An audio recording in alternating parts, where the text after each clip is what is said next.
Hello everyone, আমি Ishita and welcome back to my another new vlog.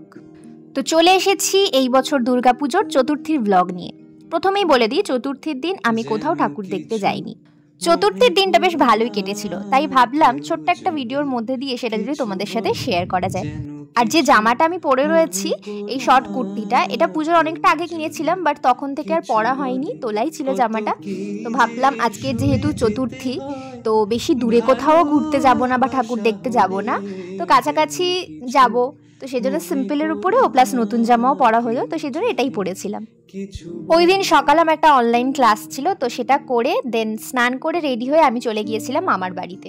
কারণ ওই দিন ছিল আমার মামার ছোট মেয়ে মানে লোপা দিদির বার্থডে সেলিব্রেশন।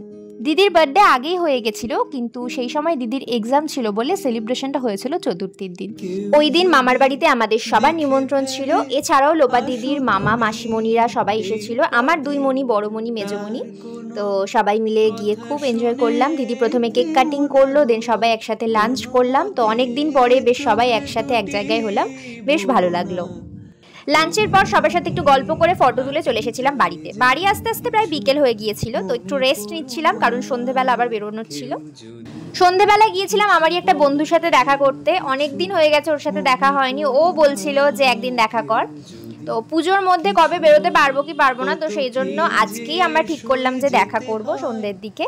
তো ওর বাড়ি থেকে বেরিয়ে চলে এসেছিল আমাদের যেখানে মিট করার ছিল, আর আমি ওদিক থেকে বেরিয়ে পড়লাম একদম বাড়ির কাছে, আমাদের বাড়ির পরের স্টপেজে। তো ওখানেই আমরা মিট করলাম। তো ভেবেছিলাম পুজোর মধ্যে দুজনে এতদিন পরে দেখা করলাম, তো কোনো না কোনো ঠাকুর আমরা একসাথে দেখবই। কিন্তু চতুর্থীর দিন আমাদের ওদিকের কোনো পুজো মণ্ডপই উদ্বোধন হয়নি। কিছু কিছু মণ্ডপে ওয়েদার খারাপ থাকার জন্য হয়তো কাজ এখনো সম্পূর্ণ হয়নি। প্রতিমা হয়তো তৈরি হয়ে গেছে যেটা মণ্ডপের ভিতরে রয়েছে, কিন্তু উদ্বোধন না হওয়ার জন্য কোনো মণ্ডপেই কাউকে প্রবেশ করতে দিচ্ছিল না। উদ্বোধনের পরে সবাইকে প্রতিমা দর্শনের জন্য আসতে দেওয়া হবে। তো আমরা তো দেখলাম কোনো মণ্ডপেই আমরা ঠাকুর দেখতে পাবো না, প্রতিমা দর্শন করতে পারবো না। তো তার জন্য আমরা এদিক ওদিক না ঘুরে চলে গিয়েছিলাম আমাদের এখানের একটা রেস্টুরেন্টে, দ্য ফ্রেশ ফ্রাই। তো আমাদের এখানে আশেপাশের মধ্যে এই রেস্টুরেন্টটা বেশ পুরনো, আর অনেক দিন ধরেই আমি এখানে আসছি। এখানে ফুড কোয়ালিটি, কোয়ান্টিটি সব কিছুই খুব ভালো, রিজনেবল প্রাইসের মধ্যে খাবার দাবার পাওয়া যায়। আর শুধু রেস্টুরেন্টেই নয়, এখান থেকে অনেক খাবার পার্সেল করে বাড়িতেও নিয়ে গেছি অনেকবার।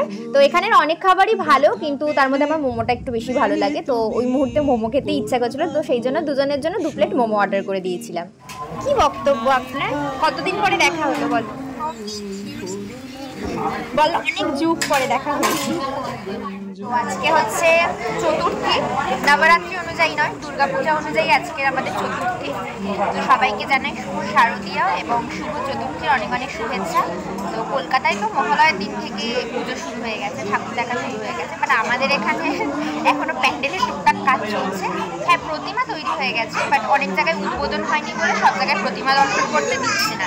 সেই জন্য আমরা দুই বন্ধু মিলে এদিক ওদিক ঘুরতে ঘুরতে কোনো প্যান্ডেলেই ঢুকতে পারলাম না, মানে কাজ হচ্ছে, কোথাও উদ্বোধন হয়নি। যাযাবরের মধ্যে এদিক ওদিক ঘুরে শেষমেশ আমরা রেস্টুরেন্টে এসে বসেছি মোমো খাবো বলে। তো চতুর্থীর প্ল্যান আপাতত এইটুকুনি, আমাদের এক যুগ পরে দেখা হয়েছে, এইটাই হচ্ছে আমাদের পুজোর আনন্দ। আর এখন আমরা দুজনে মোমো খেতে খেতে সুখ দুঃখের গল্প করবো। তো আমরা তো এদিকে গল্প গুজব করছি, আর ওদিকে আমাদের টেবিলে মোমোর প্লেট হাজির। তো আমরা দুজন গল্প করতে করতে খাচ্ছিলাম, আর মোমোটা বেশ ভালো খেতে ছিল, আর তার সাথে সাথে স্যুপটাও। আর আমাদের এখানে রেস্টুরেন্টে মোমোর সাথে স্যুপ, চাটনি দুটোই দেওয়া হয়, অনেক জায়গায় দেখেছি স্যুপটা দেওয়া হয় না। তো এরপরে আমরা রেস্টুরেন্ট থেকে বেরিয়ে চলে গিয়েছিলাম একটা আইসক্রিম কিনতে। তার কারণ আমার এই বান্ধবী এত আইসক্রিম খেতে ভালোবাসে যে বছরে 12 মাস, মানে শীত, গ্রীষ্ম, বর্ষা, শরৎ, হেমন্ত, বসন্ত, 6 ঋতু, 12 মাস, মানে এর কোনোটাতেই কামাই নেই। এর সর্দি হোক, জ্বর হোক, ঠান্ডা লাগুক, এ নাকি বলে এর আইসক্রিম খেলে নাকি সব অসুখ সেরে যায়। তো এরকম একটা আইসক্রিম লাভারকে আমি কি আইসক্রিম না খাইয়ে বাড়ি পাঠিয়ে দিতে পারি? আর ওর ফেভারিট ছিল বাটারস্কচ ফ্লেভার, তোকে একটা বাটারস্কচ ফ্লেভারের আইসক্রিম কিনে দিলাম। তো ও তো একা একা খাবে না, আমাকেও ভাগ দিল। তারপর দুজনে হাঁটতে হাঁটতে এলাম, আর সোহিনীকে গাড়িতে তুলে দিলাম কারণ এখন বাড়ি ফেরার পালা। তো ওর বাড়ির দিকে রওনা দিল, আর আমি একটু ওয়েট করছিলাম কারণ ওই দিন মা আর দিদি মার্কেটে গিয়েছিল, ওদের টুকটাক কেনাকাটা করাচ্ছিল। তো ওদের সাথে মিট করে দেন একসাথে আমি বাড়ি এলাম।